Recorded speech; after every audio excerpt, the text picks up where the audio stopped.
A decade ago, humanoid robots stumbled through life. They awkwardly followed scripts in perfect labs, and just walking was a technical marvel. But something has changed. Today, they recover from slips, improvise balance, and move with a fluid confidence we've never seen before. This leap wasn't just hardware, it was millions of simulated falls and neural networks learning motion almost like instinct. What finally broke the barrier between rigid machines and this unsettling, almost human agility, and why does this breakthrough raise the stakes for all of us? In the early days of humanoid robotics, every step was a minor miracle, and it showed. Picture a robot like Honda's Asimo in the year 2000, legs swinging forward with the caution of a tightrope walker, arms frozen in a polite half-bend, every movement calculated down to the millimeter. These machines could walk, climb a short set of stairs, maybe even wave, but only under perfect lab conditions. Their paths were mapped out in advance, each joint following a pre-computed script. If something unexpected happened, a bump, a slippery tile, a stray cable, the robot's balance would crumble. Recovery was not an option. The best-case outcome was a controlled freeze, followed by a reboot. Engineers relied on exact models and hand-tuned controllers.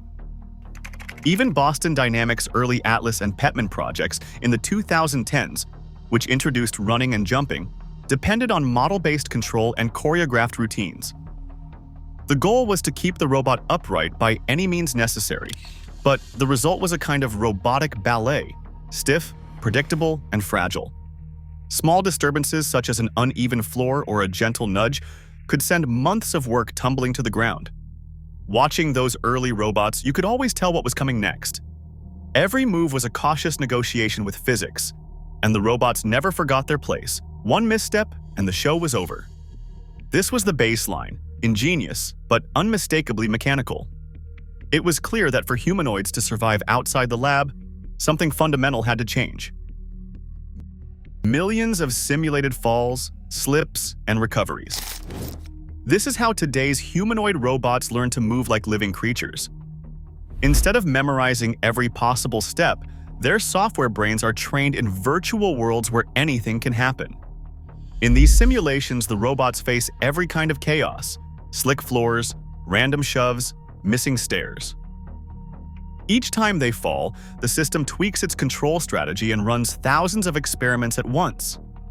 What would take decades of trial and error in hardware gets compressed into a few days on a server farm. Out of this digital boot camp comes a new kind of intelligence. The robot's control stack is not a list of commands. It is a neural policy shaped by reinforcement learning that connects sensors to motors in real time. The policy takes in streams of data from joint angles, gyros, and sometimes even cameras, then sends a constant flow of torque commands to every joint. It is not following a script. It is improvising second by second with micro-adjustments that keep it upright and moving, even when the world throws a curveball. Sensor fusion is the secret sauce. By blending vision, like depth cameras or LiDAR, with proprioception, these robots know where their bodies are and what is underfoot. They can spot a patch of gravel, shift their center of mass, and plant a foot with confidence. If a foot lands early or late, the software feels it instantly and compensates. The intelligence is not trapped in code. It is alive in the feedback loop between perception and action. That is why, for the first time, humanoids can recover from the unexpected. Not with a freeze or a crash, but with a reflex that looks and feels almost human. BMW's Spartanburg plant shows Figure's latest humanoids gliding between cars, weaving between stations, picking up bins and placing parts with hands that mirror human dexterity. Tesla's Optimus, once a stiff prototype, now sorts objects and folds laundry, its movements smooth and deliberate. No safety cage, no remote pilot, just a robot working through a real task. Boston Dynamics' electric Atlas rises from the floor, twists its torso with superhuman range, then steps over obstacles inside a mock car body, all while balancing tools in both hands. In Amazon's fulfillment centers, Agility's Digit walks the same aisles as human workers, lifting plastic totes from racks and feeding them onto conveyor belts, again and again, hour after hour. Each clip is raw, unvarnished proof. These machines are not just performing tricks in a lab, they are moving with intent, adapting on the fly, and handling the chaos of real work. Every viral clip of a humanoid gliding across a factory floor or catching its own stumble gets run through a forensic gauntlet before it is trusted as real progress. Engineers start by tracing the source, original lab uploads, conference demos, and third-party event footage, then break down the raw motion frame by frame. They check for playback speed tricks, hidden cables, or spliced edits. But even when the footage passes, the technical reality is more fragile than it seems.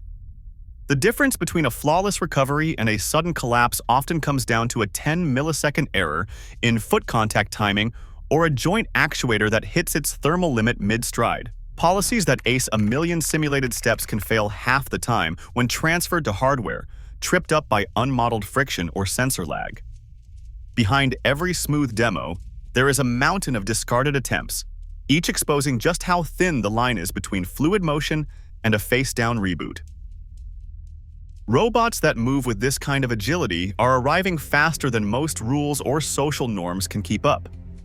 The ability to walk, lift, and improvise on the fly means jobs once protected by the complexity of human environments, like warehouse picking or hospital supply runs, are suddenly at risk of automation. In some countries, robots with the same legs are being pitched for disaster relief and for military logistics, blurring the line between a helpful tool and dual-use technology. The pace of progress is outstripping the rollout of safety standards, workplace policies, and even basic oversight. When machines can move anywhere a person can, the question is not just what they can do, it is whether society is ready for them to do it. Capability does not always mean readiness, and the gap between the two is growing wider with every new deployment. Robots now move with instincts shaped by algorithms, not biology. As machines learn the rhythms of our world, we decide what boundaries matter. The line between tool and companion is shifting fast.